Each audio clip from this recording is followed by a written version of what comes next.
E agora a gente bate papo e esclarece as nossas dúvidas sobre a síndrome de Estocolmo. Estou recebendo aqui no nosso estúdio a doutora Luciana Manesco Rapanelli, que é psicóloga. Tudo bem, doutora? Boa tarde. Bem, boa tarde. Prazer recebê-la aqui, viu? Prazer é meu. Doutora, vamos começar entendendo o que é, quando surge, por que a gente usa esse termo, síndrome de Estocolmo?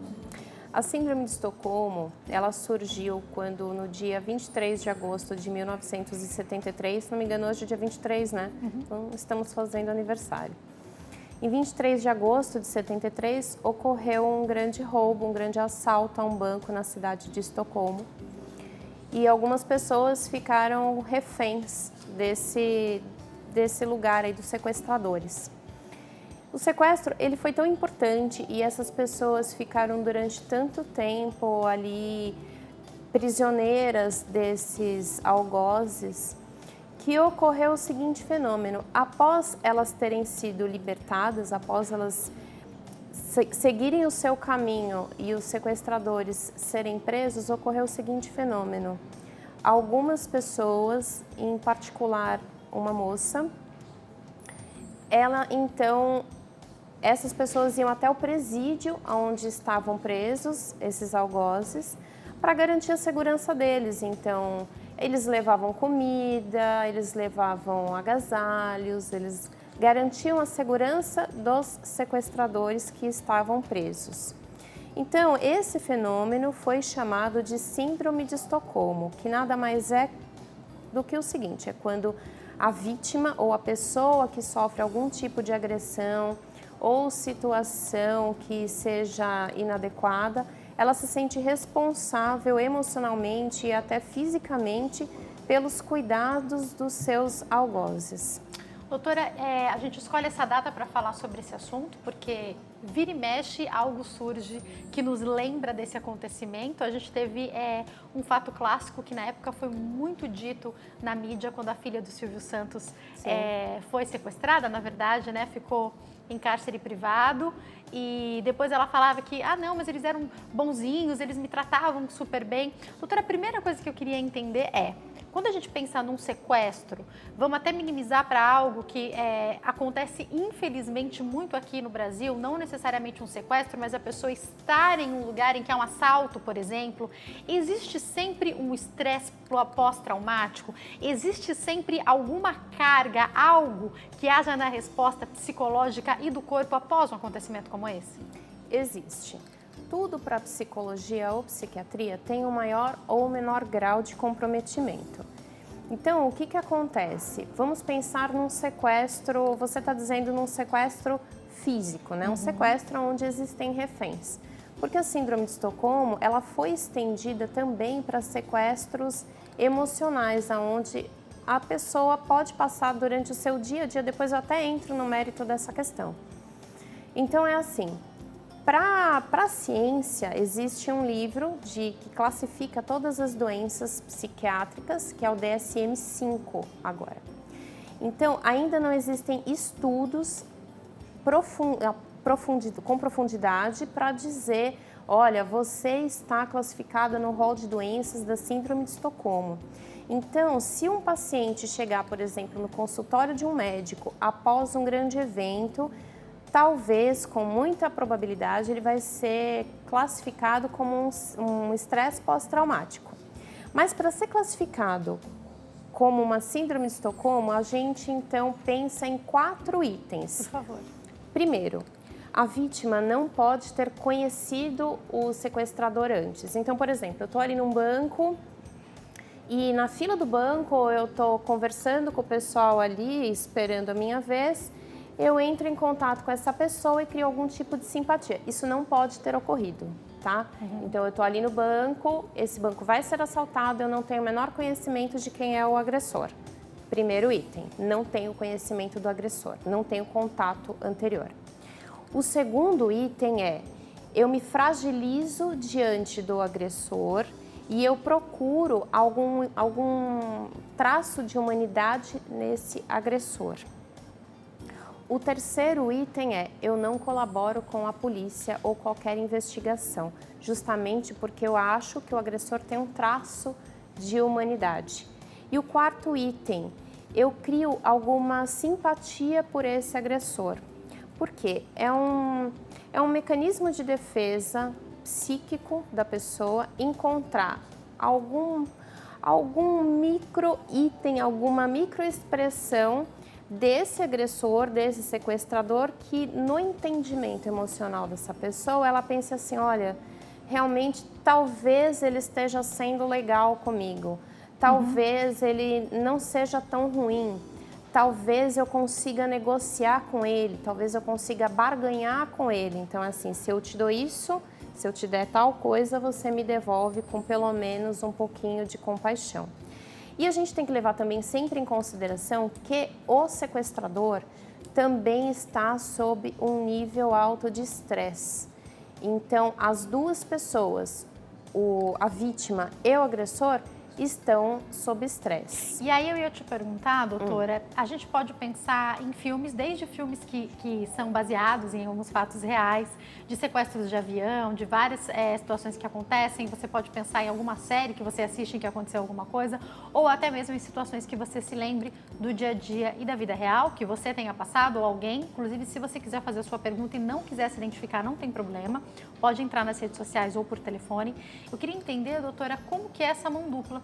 Porque não é difícil, a gente vê em pessoas que passaram por situações de menos tempo, então como a gente está falando bastante aqui em sequestro, mas de repente em um assalto, por um momento é como se fosse um sequestro, muitas vezes a pessoa está ali presa e tem alguém armado, negociando para pegar o dinheiro, desde uma loja, uma conveniência, seja lá onde for, num banco. É comum as pessoas relatarem, não, mas eu olhei no olho dele. Ou, recentemente, o que aconteceu mesmo no Rio de Janeiro, em que o sequestrador do ônibus foi deixando que alguns reféns saíssem. Então, será que esse sequestrador também, muitas vezes, a gente não sabe o histórico que leva pessoas a fazerem isso, mas de acordo com o que ele está vivendo ali naquele momento, ele realmente pode, entre aspas, simpatizar mais com alguém dentro de uma situação como essa? No caso do sequestro do Rio de Janeiro, a gente entra... É meio perigoso falar disso. Não, mas falando de um modo geral. Porque assim, normalmente, essas pessoas têm um grau de psicopatia, né? E a psicopatia, ela não prevê nenhum sentimento por parte do agressor, né? Então, vamos tirar de lado a parte da psicopatia, né? Um psicopata não tem esse sentimento. Vamos pensar que esse agressor pode, de repente, ter olhado para a vítima também e entendido essa barganha que eu falei anteriormente. Sim, pode ser que ele tenha, de repente, identificado e tenha algum traço de, eu não diria simpatia, mas talvez algum traço mínimo de compaixão.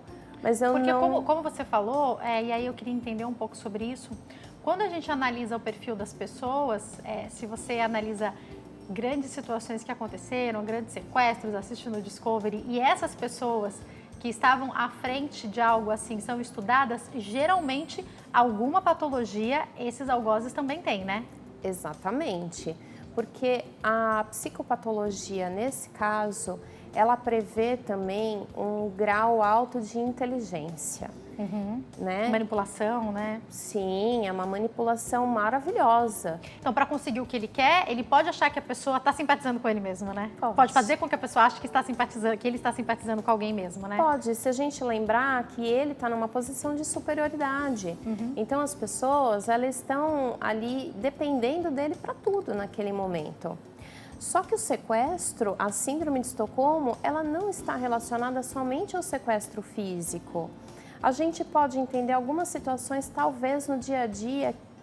Desculpa te cortar, preciso para o intervalo, mas a gente volta com essa pergunta, era um dos temas que eu queria entender também, doutora, se a gente pode trazer isso para o dia a dia das pessoas e imaginar essa síndrome de Estocolmo como alguém que tem um algoz, tem alguém que maltrata, tem alguém nessa situação de poder no trabalho, ou às vezes até nessas relações. A gente tem falado muito sobre problemas de relacionamento abusivo, a mulher que muitas vezes é quem se submete a esse relacionamento ou ao contrário. A gente pode ver alguma semelhança com essa síndrome? Você me explica daqui a pouquinho, eu vou para o intervalo e já eu estou de volta, não sai daí.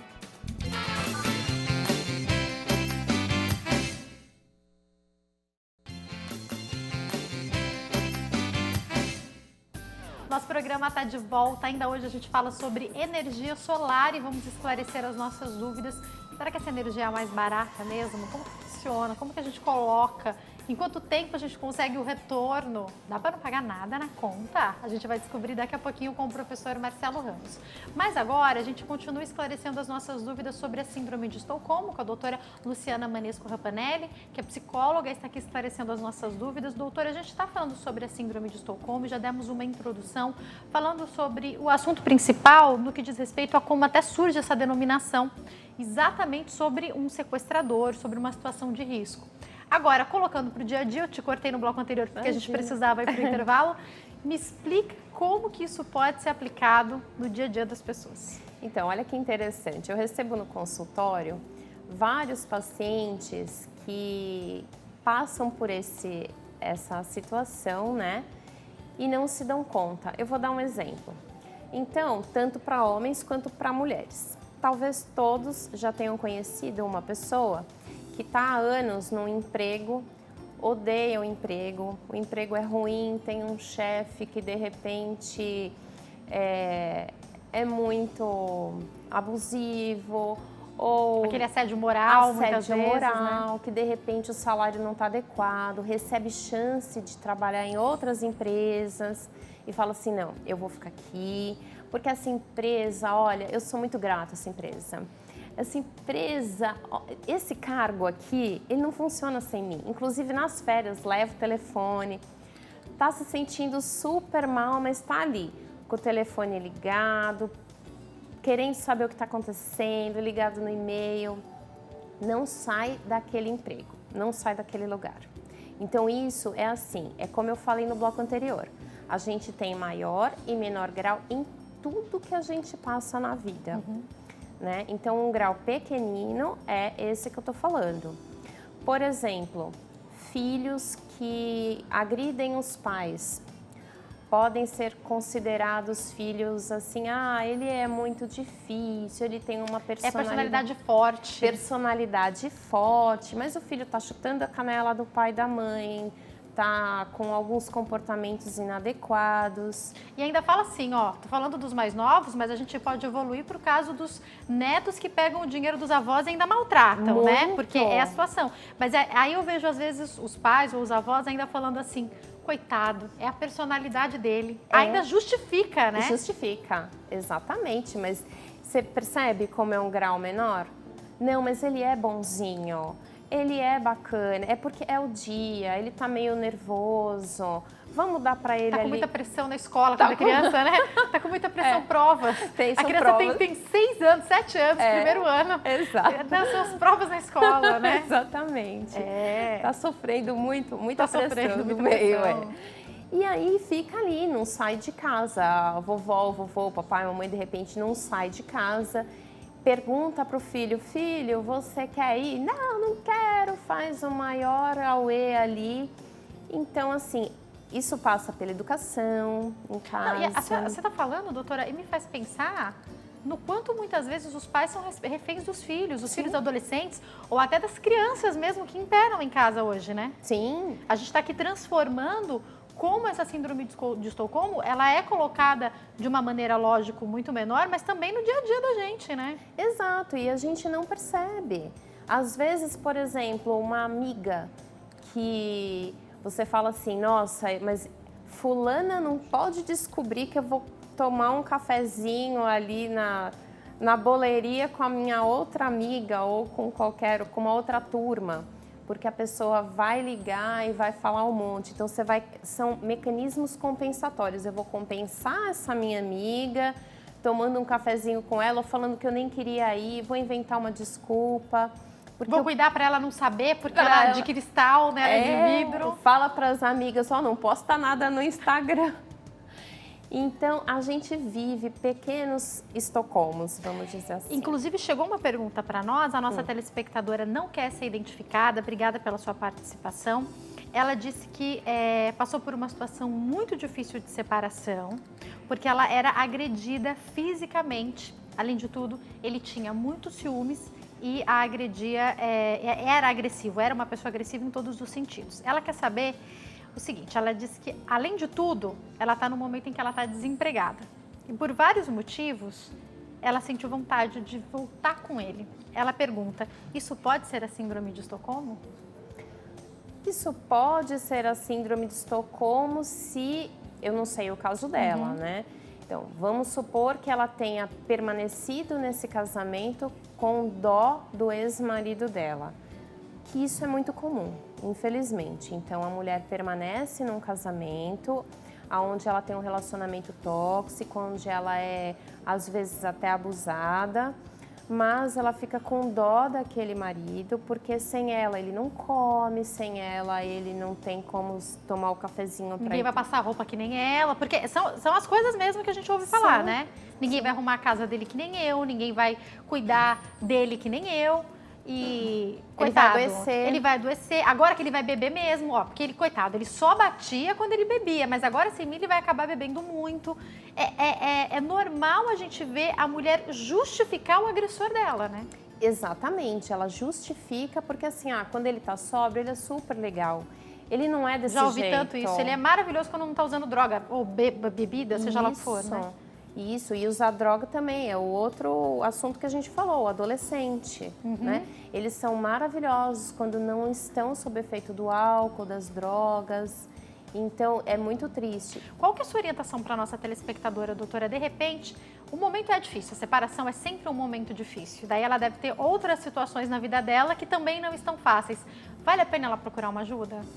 Vale muito a pena ela procurar uma ajuda, porque a gente tem que entender nesse caso o seguinte: se ela está sentindo falta da situação do casamento ou se ela está sentindo falta da pessoa, porque são duas coisas diferentes e que a gente presencia costumeiramente no nosso dia a dia. Então a pessoa costuma ser casada e ela sente falta da vida de casada, isso, né, por exemplo? Isso, eu sinto falta da vida de casado, mas não daquela pessoa. Eu costumo perguntar em situação de consultório, olha, você sente falta da pessoa fulano de tal ou você sente falta do seu marido, da sua esposa?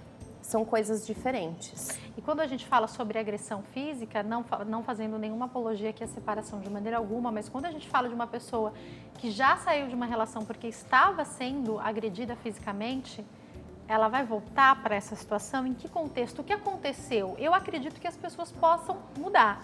Lógico, eu acredito principalmente que Deus possa transformar a vida de alguém, mas até para que Deus transforme a vida de alguém, a pessoa tem que querer. Então, assim, eu acho que é um pouco de conversa falar que o outro muda por sua causa. O outro muda porque ele resolveu mudar, porque alguma coisa mudou na vida dele. Pode ser porque ele descobriu Jesus, que é para mim o que eu mais acredito. Aí a doutora pode falar, a pessoa pode ter uma motivação, só que ela tem que querer mudar, não é? Porque de repente voltar para estar debaixo da mesma situação, doutora? Exatamente. O que é muito comum é a terceirização da responsabilidade.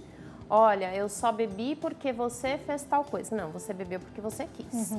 Eu só fui grosseira ou grosseiro contigo porque você também me perguntou tal coisa. Não, você foi grosseira porque você quis. Então essa mulher acha, tô falando da mulher, mas poderia ser do homem, só que ainda são mais mulheres que sofrem violência doméstica. Exato. A mulher ela ainda termina a conversa achando que a culpa foi dela do que aconteceu, né? Ela tem a plena convicção que a culpa foi dela, porque ela aprendeu a assumir a culpa.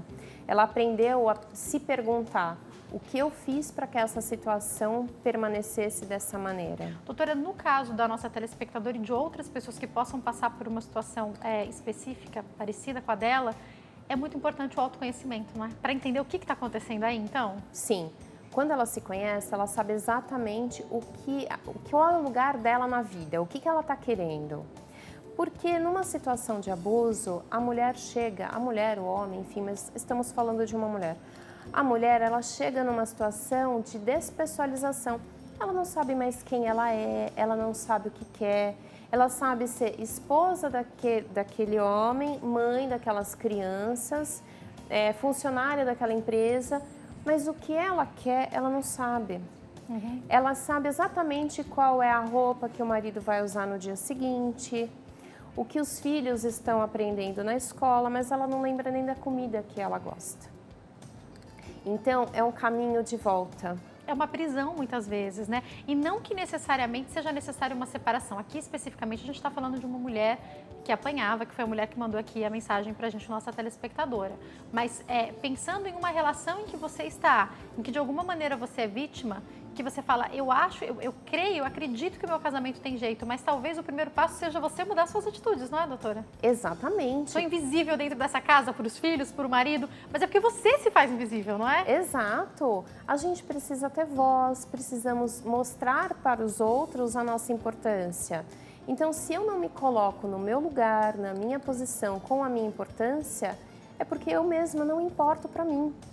Se eu não importo para mim, como é que o outro vai me enxergar?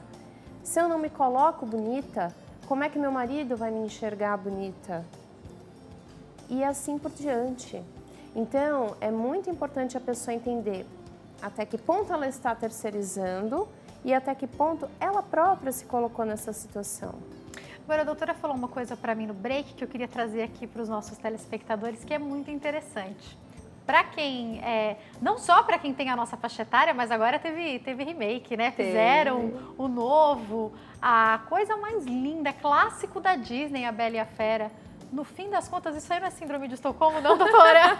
É uma síndrome de Estocolmo linda, maravilhosa, com estrelinhas, assim, e que a gente curte ver. É assim, a vítima, então, a Bela... Que, na verdade, ela tá presa, certo? Ela é sequestrada. Ela é sequestrada, certo? Né? Ela paga a dívida do pai, mas tá ali sequestrada. tá ali, ela não pode sair. Aquela que sabe toda a história da Bela Fera, né? Posso atualizar Sei você, tudo, sei sei tudo.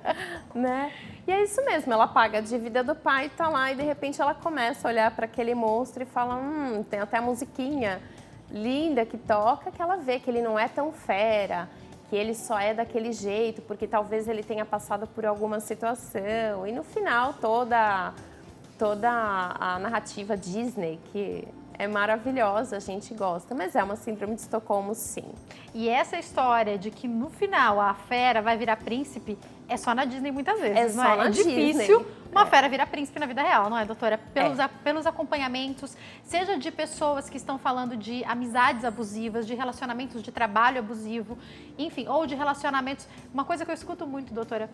Agora no namoro ele me bateu, mas ele prometeu que não vai fazer nunca mais, vou casar com ele. Gente, não se coloca nessa história, não é? Vai virar príncipe, doutora? Não vai, né? Não vai, vai virar fera, vai virar fera. Não se coloque nessa situação.